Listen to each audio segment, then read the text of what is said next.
नमस्कार बच्चों, मेरा नाम मीनाक्षी शर्मा है और मैं आपकी हिंदी टीचर हूँ।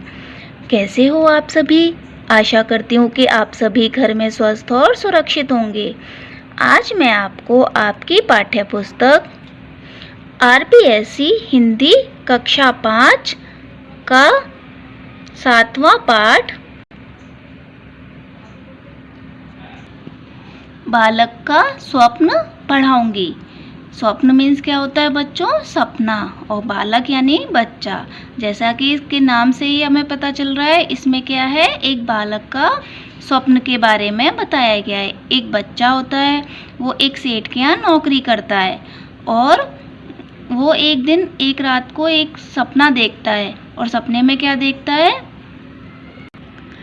कि वह एक महल के विशाल एवं सुसज्जित कक्ष में पलंग पर लेटा हुआ है और उसकी पत्नी उसके पास बैठी है और कई नौकर चाकर उसकी सेवा में जुटे हुए हैं।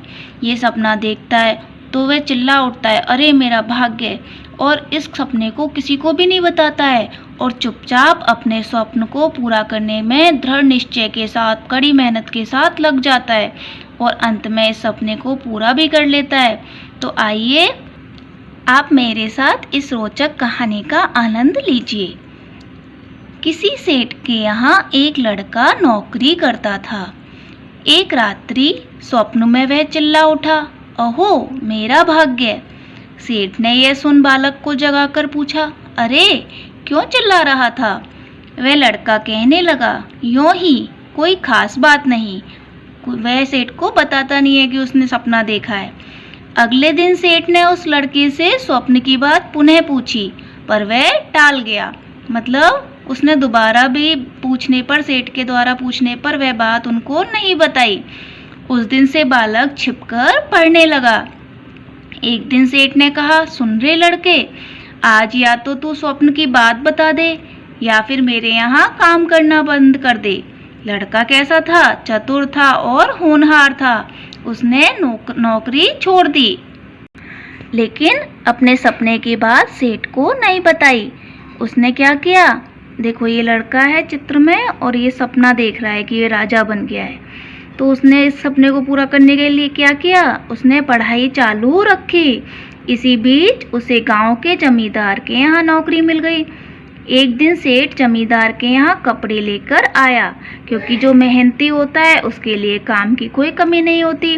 वो एक जगह छोड़ता है तो उसे कहीं ना कहीं दूसरी जगह काम मिल जाता है। उसने लड़के को वहाँ काम करते देखा। सेठ ने जमींदार को लड़के के स्वप्न और निकाले जाने की बात बता दी। जब वह नौकरी कर रहा था ना जमींदार के घर, तो जिसके यहाँ पहले सेठ के यहाँ नौकरी करता था वो सेठ उस जमींदार के आता है। तो वो कहता है कि मैंने, इस लड़के ने मुझे स्वप्न की बात नहीं बताई थी, इसलिए मैंने इसे नौकरी से निकाल दिया। इस पर जमींदार ने उसे बुलाकर कहा, लड़के, या तो तू मुझे अपने स्वप्न की बात बता दे, अन्यथा आज ही मैं तुझे अपने यहाँ से हटा दूंगा। परंतु वह लड़का कैसा था? धुनका, पक्का और दृढ़ निश्चयी। जो सोच लेता था उसको पूरा करता था। उसने कुछ ना बताया और नौकरी से अलग हो गया। उसने अपना अध्ययन चालू रखा। वह किसी प्रकार अपनी सूझबूझ से राजा के यहाँ साधारण नौकर हो गया। वो मेहनती था, बुद्धिमान था, तो अपनी बुद्धि से वह क्या हो गया? एक राजा के यहाँ साधारण सा नौकर बन गया।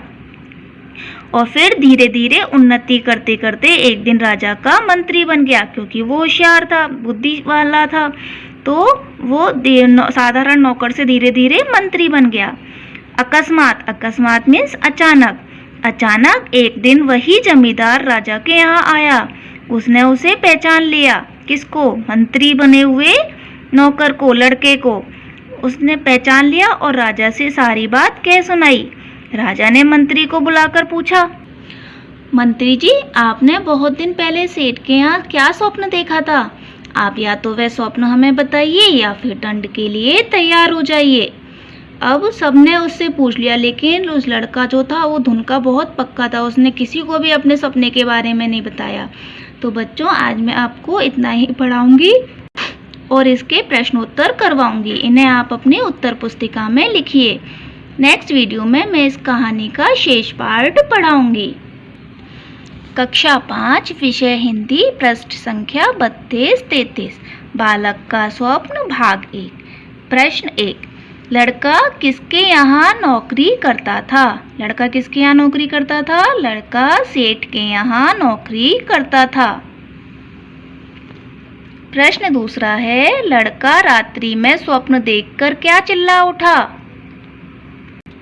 तो इसका उत्तर लिखेंगे, लड़का रात्रि में स्वप्न देखकर चिल्ला उठा, अहो मेरा भाग्य। प्रश्न तीसरा है, सेठ ने पहली बार स्वप्न की बात बालक से कब पूछी? तो उत्तर लिखेंगे, स्वप्न देखने के अगले दिन पहली बार सेठ ने बालक से स्वप्न की बात पूछी। प्रश्न चौथा है, लड़के ने सेठ के यहाँ से नौकरी क्यों छोड़ दी? तो उत्तर लिखेंगे, लड़के ने सेठ के यहाँ से नौकरी इसलिए छोड़ दी क्योंकि एक दिन सेठ ने कहा था, सुन रहे लड़के, आज या तो तू स्वप्न की बात बता दे या मेरे यहाँ काम करना बंद कर दे। लड़के का स्वभाव कैसा था? लड़का चतुर व होनहार था, वह धुन का पक्का और दृढ़ निश्चयी था। प्रश्न छठा है, जमींदार ने बालक से क्या कहा? तो उत्तर लिखेंगे, जमींदार ने बालक से कहा, लड़के या तो तू मुझे अपने स्वप्न की बात बता दे, अन्यथा आज ही मैं तुझे अपने यहाँ से हटा दूंगा। प्रश्न 7 है, स्वप्न का बालक पर क्या असर हुआ? स्वप्न का बालक पर स्वप्न देखने के बाद बालक क्या हो गया? और भी दृढ़ निश्चयी होकर अपने लक्ष्य को पाने के लिए मेहनत करने लगा। तो इन प्रश्नों को आप अपनी उत्तर पुस्तिका में लिखेंगे। इस कहानी का शेष पाठ मैं अगले वीडियो में कराऊंगी। धन्यवाद।